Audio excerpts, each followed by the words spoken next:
Kalau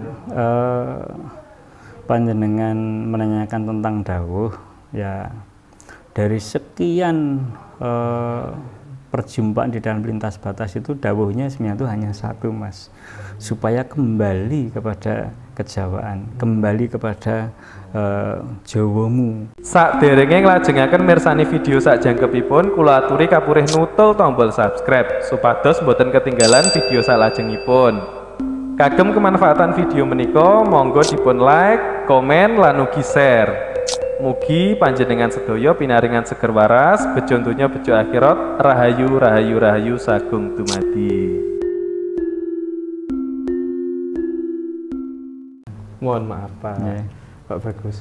Apakah jenengan napa kan lintas batas niku bisa saja dari masa sekarang ke masa lalu dan masa sekarang ke masa depan nggih? Ya memang seperti itu. Jadi di lintas batas itu kan juga pernah saya dokumentasikan di dalam video YouTube di sana ada itu itu lintas batas, itu Rogo Sukmo, teman-teman itu ada memang kita. Nah, lintas batas itu memang sebuah peristiwa di mana manusia itu bisa melintas ruang dan waktu dengan hanya kehendak ciptonya.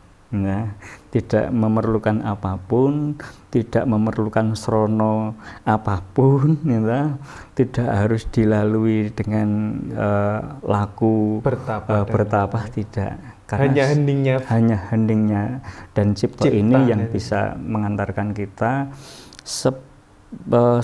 sesuai dengan apa yang dikehendaki. Tentu saja karena kita harus kembali pada tuntunan budi, karena budi ini kan tidak bisa dipakai untuk perbuatan yang tidak baik, sehingga harus terhubung ke sana supaya mendapatkan istilahnya izin setidak-tidaknya dari Gusti, akhirnya kita bisa tanpa izin Gusti tidak akan pernah terjadi. Bisa. Tapi karena kita melakukan itu juga karena ada dawuh, karena ada misi-misi yang harus disampaikan, juga bukan karena kepentingan saya dalam rangka memegahkan diri, tapi ini hanya untuk menyelaraskan kembali tatanan yang memang sudah bergeser dari apa yang dulu pernah direncanakan Gusti kan gitu. Nah, jadi tentu saja apa yang ingin kita ketahui, entah itu di masa lalu, entah itu di masa depan, tentu saja berkaitan dengan misi-misi penyelamatan umat. Berarti mboten saged nggih umpama jenengan itu pengennya cuma inceng-inceng ke masa depan gitu, ya kepentingan pribadi kan berarti. Ya itu tidak boleh, karena kalau sudah seperti itu saya sudah gendong pamrih, artinya saya sudah padahal untuk bisa melakukan seperti itu tidak boleh, harus ada dawuh rumiyin ya berarti. Ya semuanya itu tuntunan. Nah, tuntunan yang muncul dari budi ini, kita diberi semacam ilham, diberi semacam gambaran harus seperti apa, sehingga kita akhirnya dimudahkan untuk bisa masuk ke dalam alam tertentu, ke waktu tertentu, ke tempat tertentu yang mungkin berarti melihat sejarah di masa lalu itu bisa aja. Ya memang kepentingannya itu, untuk meluruskan sejarah. Karena kan kalau kita ketahui sekarang itu memang banyak sekali sejarah yang kita pelajari lewat buku itu memang syarat dengan kepentingan, sehingga kadangkala kejadian nyatanya itu bisa juga berbeda dengan ada di peristiwa itu. Nah, banyak sekali memang yang konfirmasi yang kita memang saya sendiri banyak bertemu dengan orang-orang akademik yang penasaran dengan buku yang mereka percaya itu yang bisa mengantarkan beliau-beliau ini mendapatkan gelar misalnya. Nah, memang kenyataannya tidak semuanya itu benar. Dan lucunya dari buku-buku itu memang waktu disusun itu harus lewat sebuah prosedur di mana itu harus sampai ke urusannya internasional juga. Karena satu buku yang disusun karena temuan masa lalu disusun harus mendapatkan pengakuan lisensi dari sana, karena itu buku itu akan menjadi ilmu pengetahuan bagi banyak orang internasional, akan menjadi seperti itu. Nah, tapi saat itulah mulai diedit, saat itulah mulai dipetani, mulai nah, sehingga akhirnya kita sebagai orang Jawa, sebagai bangsa Jawa, kita kehilangan tidak tahu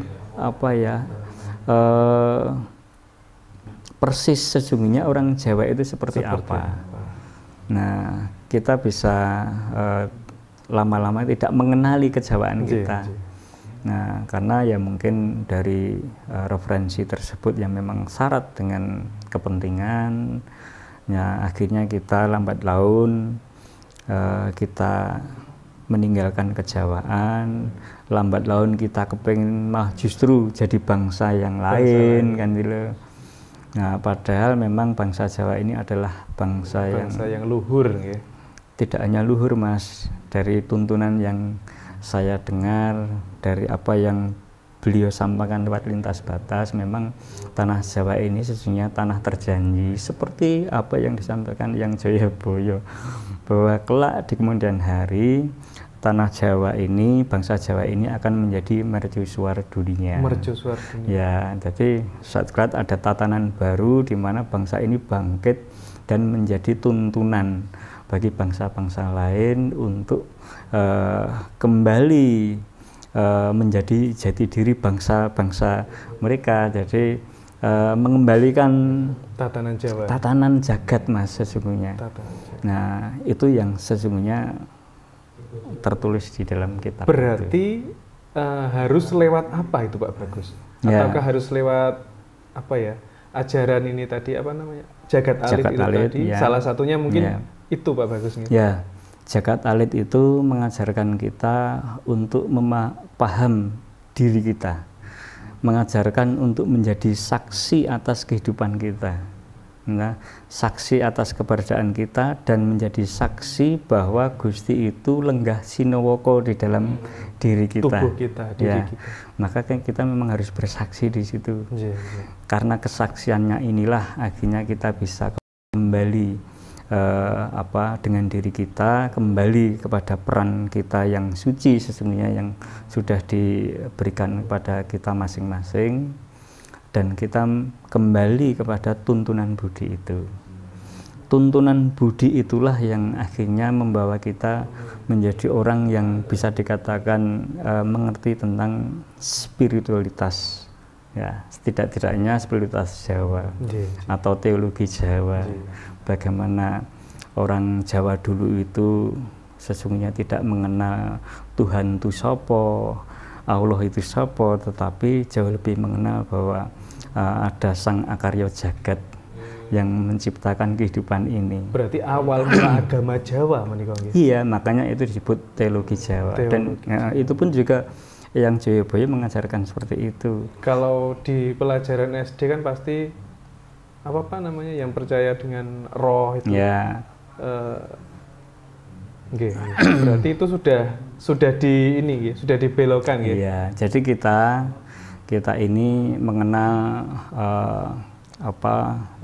ungkapan Allah itu kan juga karena hadirnya agama dari bangsa yang lain. Akhirnya kita dikenalkan itu Sang Pencipta itu namanya Allah, namanya Tuhan, namanya macam-macam seperti itu.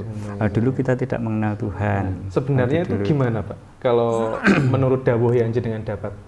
Ya, sebenarnya memang kalau kita ingin kembali pada kejawaan kita akan lebih mudah berjumpa dengan Gusti hanya lewat diri sendiri. Entah, kadang kalau kita lewat non sewu tuntunan agama itu memang ada syarat. Harus begini, harus begini, ada tuntunannya gini. Padahal Gusti itu tidak pernah membuat syarat di mana umatnya itu ingin menjumpainya.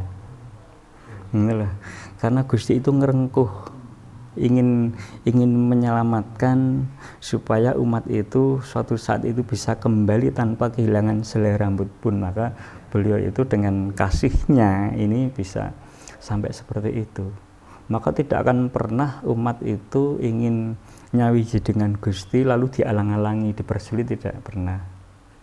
Maka di dalam Jagat Talit, di dalam tuntunan-tuntunan para leluhur yang itu berasal dari masa lalu, sebelum mengenal agama, itu masih menggunakan budi sebagai mahkota arah hidupnya. Tingkah laku, budi pekerti. Iya, semuanya itu berasal dari budi. Nah, oleh sebab itu misalnya pepunden kita itu seperti Sabdo Palon itu juga kenapa kok mengharapkan orang Jawa itu kembali pada tuntunan budi, karena budi inilah yang sesungguhnya nanti akan menyelamatkan umat manusia, siapapun juga, sebenarnya tidak hanya bangsa Jawa. Nah, itu kembali pada tuntunan, karena Tuhan Allah itu, Gusti itu sesungguhnya sudah hadir pada di dalam setiap diri kita. Hanya kita itu mampu tidak untuk bisa nyawiji dengan diri kita, nyawiji dengan Gusti lewat tubuh ini. Maka di dalam tuntunan Jagat Talit kita diajarkan untuk kembali pada diri. Setelah kita itu merantau jauh, pengen dadi wong liya, kepengen dadi bangsa yang lain, lalu kita meninggalkan tugas yang sudah diberikan Gusti Allah kepada kita. Nah, saat kita itu menjadi umat yang tidak ngestokake dawuh, tidak bersyukur, tidak bersyukur, ya akhirnya kita tidak menjadi manusia yang migunani bagi yang lainnya. Karena memang di tuntunan Jagat Talit memang yang namanya manusia itu memang sesungguhnya menjadi berkat, menjadi anugerah bagi yang lainnya. Kehadirannya orang lain hadir pada kita itu menjadi rahmat bagi kita semua. Nah, jadi dengan kembali kepada diri sendiri, akhirnya mengenali diri ini secara utuh, tidak sepotong-potong. Saat mengenali diri secara utuh, kita juga akan mengenali Gusti juga secara utuh. Nah, semuanya itu nanti muncul dari budi ini nanti mengajarkan berbagai macam pengetahuan kita secara rohani, sampai akhirnya kita bisa menjalankan ibadah seperti apa yang dulu pernah dilakukan orang Jawa masa lalu. Bahwa yang namanya ibadah itu adalah dharma atau perbuatan baik, bukan ritual. Karena berarti setiap hari bisa ibadah. Nah, memang dengan berbakti kepada orang Jawa, bangsa Jawa masa lalu itu yang menganggap bahwa setiap kegiatan kita, setiap lampah laku kita sepanjang hari itu sesungguhnya ibadah. Maka jangan sekali-kali dalam satu harian ini kamu mencela, kamu berpikiran tidak baik, apalagi kamu menyakiti orang. Karena semua perjalanan saat kita itu bangun tidur sampai mau tidur itu semuanya ibadah. Nah, berbeda dengan tuntunan dari agama yang namanya ibadah itu ya ada ritualnya, ada prosesinya gini-gini. Lalu kalau kita nyambut gawe itu tidak bisa dengan mudah disebut ibadah. Nah, kalau bangsa Jawa, tuntunan Jawa itu apapun yang kita lakukan sehari-hari itu sesungguhnya ibadah. Maka akhirnya kita mempunyai kendali terhadap diri sendiri itu supaya dalam senantiasa harus berbuat baik, senantiasa harus menjaga pikiran kita, perilaku kita supaya tidak menyakiti orang lain. Nah, jadi ibadahnya orang dulu itu yang penting itu pakaryannya itu baik, perilakunya baik. Selebihnya itu hanya memohon belas kasih dari Gusti. Karena itu kuasa sana, bukan kehendak kita. Kuasa itu juga tidak bisa diintervensi dengan doa-doa kita. Itu kawicaksananya Gusti ya, kebijaksanaan Gusti yang bangsa Jawa itu sudah memahami sejak dahulu kala.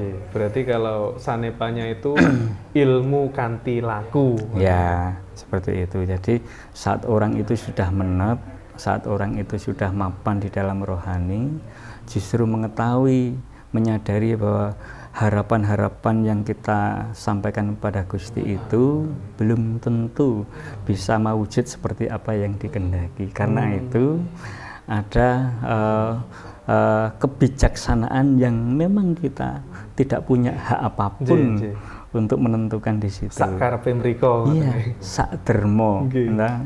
Orang Jawa dulu mengatakan ya narimo ing pandum itu, apapun yang diberikan Gusti itu sesuatu yang disebut anugerah yang harus selalu disyukuri, entah itu di dalam keadaan yang kurang baik, entah itu dalam keadaan yang menyenangkan, maka harus disyukuri karena setiap peristiwa itu adalah peristiwa di mana umat manusia itu diujolan diuji. Iya, jadi contohnya. Ya, jadi kalau saat kita memahami tuntunan misalnya tadi diujolan diuji, kita menyadari sering di dalam keseharian atau mungkin dalam beberapa hari kita tuh selalu berbuat kurang baik. Jadi Gusti juga tidak langsung menghukum, membiarkan saja, diujo saja. Karena malah diloskan kan? Diloskan. Tetapi di situ sesungguhnya kita itu diuji sebagaimana kita itu menjadi umat Allah, umat Gusti, abdi dalem yang setia, yang teguh, yang takwa. Nah, maka kuncinya adalah kesadaran. Nah, maka di jagat itulah sesungguhnya kita diajak untuk membangun kesadaran, bersaksi atas kehidupan kita, bersaksi atas Gusti yang memang sudah lenggah sinewoko dalam kehidupan kita, yang selalu menuntun kita menjalani kehidupan sepanjang waktu ini. Kalau menurut panjenengan, ini yang mengomongkan babakan itu tadi bangsa Jawa. Itu asal usulnya bagaimana, Pak? Kalau menurut dawuh yang jenengan terima dari para leluhur. Ya, kalau panjenengan menanyakan tentang dawuh, ya dari sekian perjumpaan di dalam lintas batas itu dawuhnya sebenarnya itu hanya satu, Mas, supaya kembali kepada kejawaan, kembali kepada Jawamu, karena sing Jawani. Iya, jadi kembali pada kejawaan supaya hidup kita itu bisa jawani lagi. Karena di dalam kehidupan orang Jawa itu suatu saat itu akan menjadi tuntunan bagi banyak bangsa, sehingga disitulah disampaikan, digambarkan oleh para pepundhen kita itu suatu saat bangsa ini akan menjadi mercusuar dunia. Nah, itu ditandai dengan bangsa ini kembali pada dirinya sendiri, kembali kepada budi sebagai tuntunan. Nah, budi inilah yang kadangkala orang itu menganggap bahwa ini adalah spiritualitas. Maka saya sering menyampaikan di berbagai tempat, jadi di dalam kita itu nggayuh hubungan kita dengan Gusti, di dalam laku itu akhirnya kita bisa paham bahwa agama tanpa spiritualitas itu juga kurang. Jadi karena spiritualitas itulah yang bisa menyadarkan umatnya untuk bisa selalu sadar hadir di masjid, sadar di gereja, sadar di pura, karena itu muncul dari kesadaran spiritualitasnya. Nah, Jadi kenapa orang itu, kenapa akhirnya saya harus waktunya sudah sholat, itu ada tuntunan, ada dorongan. Itu peristiwa spiritual. Nah, kalau peristiwa agama sudah membuat aturan. Tetapi kalau tidak ada dorongan kesadaran dari diri, ya mungkin saatnya luhur, asar itu juga tidak tergerak untuk sembahyang di sana. Karena tidak ada dorongan spiritualitas. Nah, Jagat Talit itu mengajari kita supaya kita itu mengenali dorongan-dorongan kesadaran itu, supaya kita itu menjadi orang yang bisa menjalankan agama dengan baik. Agamanya masing-masing. Masing-masing. Tentu saja saat menjalankan agama ini dibarengi dengan kesadaran, dibarengi dengan laku spiritual, dibarengi dengan memahami diri ini secara baik, akhirnya apa? Saat kita itu sembahyang, entah itu sholat, entah itu pergi ke gereja, entah ke pura, itu kita didahului dengan mengalami peristiwa kerinduan. Nah, peristiwa kerinduan inilah adalah buah dari spiritualitas yang diajarkan orang Jawa. Supaya apa? Supaya saat kita itu sholat itu sungguh-sungguh mengalami perjumpaan dengan Allah. Kadang ya karena semuanya karena kewajiban, jadi kesusu, selak ini jadi ampang. Tetapi orang yang menjalankan sholat, menjalankan ibadah itu didahului dengan kerinduan. Itu rasa-rasanya itu mau mengakhiri itu susah. Nah, orang Jawa itu mengajarkan seperti itu. Nah, jadi jangan main-main saat kita itu ingin terhubung dengan Gusti. Setelah Gusti bisa, katakanlah bisa terasa di sana, lalu kita mengakhiri. Nah, ini tidak ada momen apapun. Dan di dalam, kalau ini gambarannya dari para leluhur itu ya belum bisa disebut iman, tetapi baru sebatas keyakinan dan hanya menjalankan kewajiban. Kewajiban. Jadi orang yang menjalankan ibadah itu dengan kerinduan, tentu saja dia akan mengalami sukacita yang luar biasa. Nah, itu diajarkan di dalam Jagat Talit supaya setiap manusia itu bisa menjadi lebih peka terhadap sapaan dari Gusti di dalam diri kita ini, sehingga kita itu selalu bisa membangun paseduluran dengan siapapun, kita selalu peduli dengan apapun, dan kita selalu miwiti dulu, tidak harus menunggu orang lain, karena ini panggilan. Kita dipanggil, kita dipilih untuk dandani. Itu kan peristiwa luar biasa di mana kita itu ingatkan, diberikan firman peristiwa setiap hari. Kita bisa tahu ini peristiwa di mana Tuhan menyapa kita. Sesungguhnya peristiwa itu memerintahkan kita untuk peduli dan melu dandani, melu ikut tadi. Itu. Apa yang saya terima dari beliau-beliau para pepundaan ini seperti itu, dan sampai sekarang saya sampaikan kepada para kadang yang memang rindu, tergerak hatinya, rindu kepengen kembali kepada bangsa Jawa, pengen menjadi bangsa rumah Jawa. Ini terbuka untuk umum, Pak? Sangat-sangat terbuka untuk umum, Pak. Bahkan hampir setiap hari itu ada perjumpaan di sini untuk saling menguatkan, meneguhkan, membangun paseduluran. Nah, inilah yang luar biasa, semuanya itu diperjumpakan. Perjumpaan ini di dalam Jagat Talit juga dimaknai bukan peristiwa yang kebetulan, tapi peristiwa yang memang sudah disetting sama Tuhan gitu, oleh Sang Maha Kuasa untuk menjadi kepanjangan tangan ngupokoro jagat ini.